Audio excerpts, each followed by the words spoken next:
¿Qué hubo, morros? ¿Cómo las va? ¿Todo chido? Oigan, fíjense que ya habíamos dejado un ratito la literatura brasileira, pero regresamos aquí con este librazo que yo estoy seguro que les va a gustar. Y la fortuna es que está traducido al español y entonces ya le podemos dar un vistazo a él. Salió creo que en 2017 la versión más actualizada y me parece también que estaba ya en otra editorial antes, ¿no? Pero bueno, ya saben ustedes, ¿no? Como casi no nos atrevemos a explorar esa otra literatura por el prestigio de otras tantas que avasallan la literatura latinoamericana, pues dejamos esta como de lado, ¿no? Y bueno, pues la traemos aquí porque es importante, ¿no? Y porque pues, es genialísima, genialísima esta obra. Estamos tratando y hablando de El triste fin de Policarpo Quaresma, ¿no? O Triste fin de Policarpo Quaresma, del escritor Lima Barreto, que, bueno, Lima Barreto me parece que es su apellido. Uh-huh. Él se llama Alfonso Enríquez de Lima Barreto. Uh-huh. Bueno, ¿quién es este escritor? ¿No? Es un romancista o bien novelista. Recuerden que ahí hay una cuestión sobre los géneros del siglo XIX. El romance es como aquel que tiene una extensión más grande, una obra narrativa mayor, y la novela es como más pequeñita, ¿no? Entonces, en este caso, la extensión hace que se convierta en un romance, ¿no?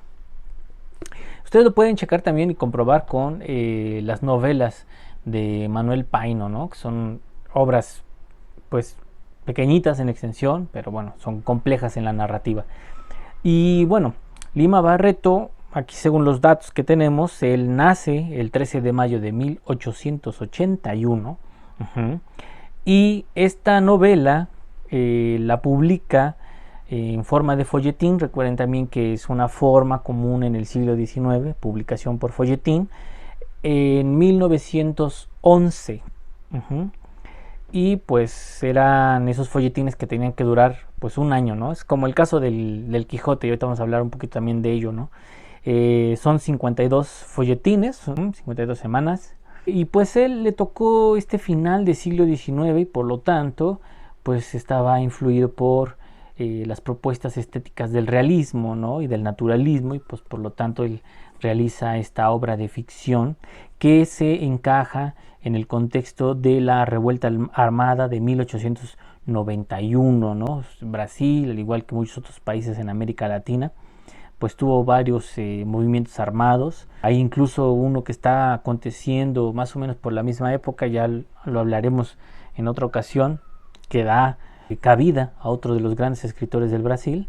Pero bueno, entonces esta se ubica, digamos, en esa época, ¿no? En la última década del siglo XIX. Años más tarde van a aparecer, en el caso de aquí de Hispanoamérica, los modernistas, ¿no? Y en el caso de Brasil, aquel grupo llamado premodernista, pero que van a compartir características en toda su amplitud, ¿no? Por decirlo de un modo.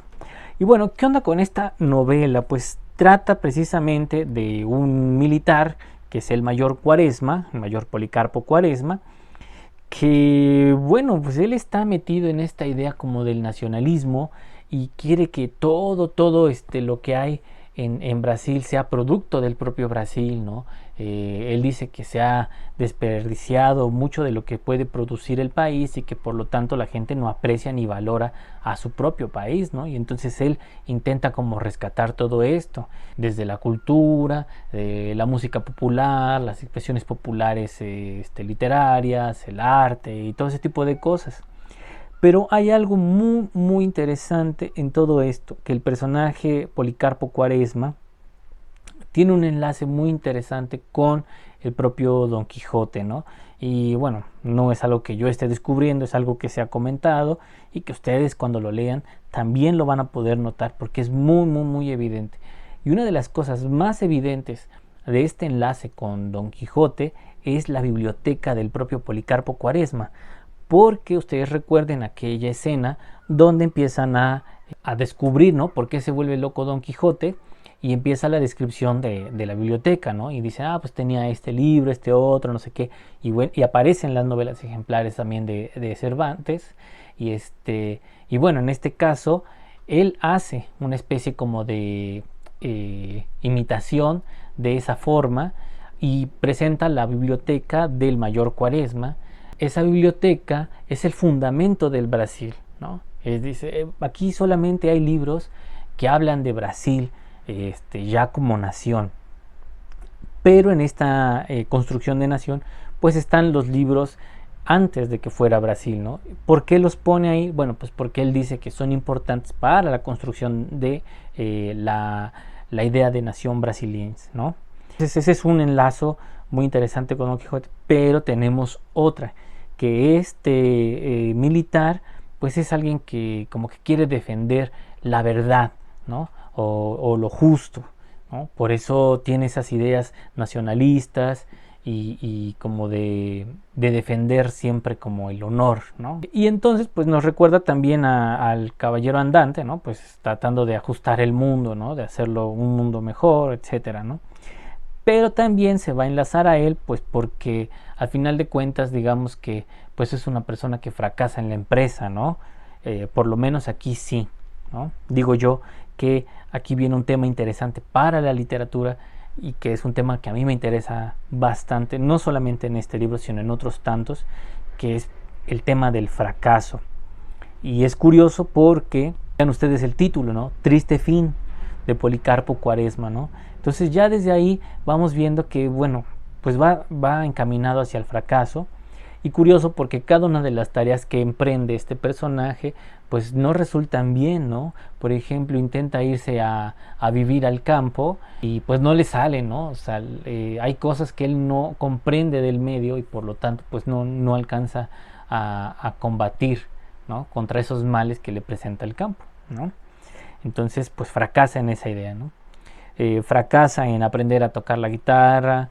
Cuando empieza la revuelta, ¿no? Él entra como general, me parece, no me acuerdo bien, como general, y pues también fracasa, ¿no? Lo ponen a cargo de una cárcel cuando gana la guerra y pues van a fusilar a unos tipos ahí y él siente que no es correcto ese fusilamiento y pues lo suben al mismo barco y pues, terminan ahí encarcelándolo también, ¿no?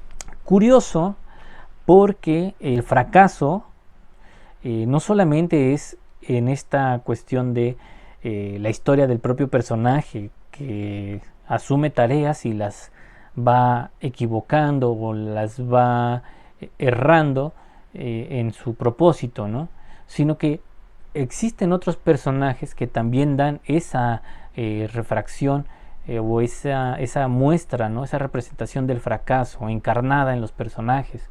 Está el militar que nunca ha participado en una guerra, pero siempre habla de las batallas que hubo y no sé qué, ¿no? Entonces siempre le preguntan, ¿y usted estuvo en la guerra? Y él dice, no, pero me la contaron. Entonces tenemos ese. Hay una chica que siempre está esperando que el novio termine la carrera para que se puedan casar y pues nunca termina, ¿no? Y el día que termina, pues este cuate se casa y luego huye de Río de Janeiro y se va al interior de Brasil, ¿no? Entonces la deja abandonada. Una serie de personajes ahí que yo digo que en la construcción de fracaso para ellos los termina siendo personajes paródicos, ¿no? O personajes de caricatura. Digo yo que hay un enlace a Márquez, es decir, Márquez se enlaza a esta obra, yo no sé si la leyó, no tengo ni siquiera la más mínima noción de que él la haya conocido, como en el caso de, por ejemplo, Vargas Llosa, que sí leyó a Euclides da Cunha. Aquí no tengo ningún dato, pero no sé si ustedes recuerden aquella parte de 100 años de soledad, cuando describe cómo las hormigas están entrando a la casa de los Buendía y que no pueden combatirlas, ¿no? Entonces aquí en el granero del Mayor Cuaresma también, ¿no? De repente escucho un ruido que están haciendo incesante y son las hormigas que se están llevando todo, que se están comiendo todo y que bueno, lo enlaza también otras literaturas. También las hormigas rojas aparecen en Macunaíma y en tantos otros textos, sobre todo de esta región del sur casi amazónica o selvática, como ustedes lo quieran ver, ¿no? Es interesante que la vida también del autor esté enlazado un poquito hacia el fracaso, porque digamos que él publica esta novela en folletines y pues digamos que pues ahí quedó, ¿no?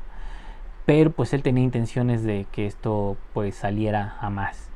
Y él paga la segunda publicación de su novela. Entonces la primera es de 1911 y la segunda es de 1915, ¿no? Incluso hay un dato donde él pagó, ¿no? Está cuánto pagó, 500,000 reis pagó por la impresión, ¿no?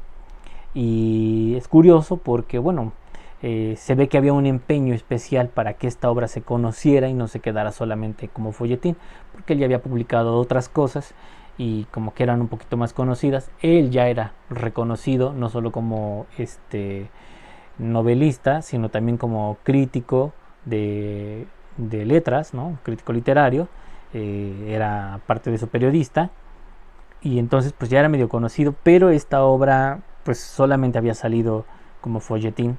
Entonces hay un interés de él porque se conozca más allá de eso. Y es curioso, ¿no? Porque resulta como la obra que pues no nadie le tiraba bola y de repente pues cuando ya empieza a salir así y se encuentra el valor de la obra, pues se hace conocida a tal grado que se vuelve uno de los pilares de la literatura brasileña del siglo XIX, inicios del siglo XX, ¿no? Porque esto está publicado en 1900 ya, ¿no? Pero bueno, así la cosa con Lima Barreto, yo digo que es un ejemplo o una muestra de lo que podríamos llamar literatura de fracaso, ¿no? Es un tema que se ha explorado muchísimo, ustedes piensen nada más en la Odisea y pues también es una literatura del fracaso, ¿no? Estamos viendo el fracaso de Odiseo por llegar a Ítaca, ¿no? Entonces no consigue llegar porque siempre se encuentra cosas que le estorban el camino, ¿no? Entonces es una literatura que se basa en el fracaso y de ahí tenemos un montón de obras que están basadas en el fracaso porque ese es el motivo para contar la historia. Aquí tenemos eso precisamente, ¿no? El fracaso nos da motivo para contar una historia y en este caso es la historia del fracaso de el mayor Policarpo Quaresma, ¿no? Yo espero que les haya parecido interesante esta obra, ¿no? Les digo que ya la pueden conseguir en español. No recuerdo bien quién es quien la presenta en México, porque de hecho es una publicación en México, pero sí vale la pena echarle un ojito y disfrutarla, porque es fenomenal, ¿vale? Ahí después les hablamos de otras novelas que tenemos por ahí pendientes, la misma obra de Euclides da Cunha, Los Sertones, que tenemos por aquí, que es una obra fenomenal también. Vale, cuídense mucho y nos estamos viendo a la próxima. Chao, chao.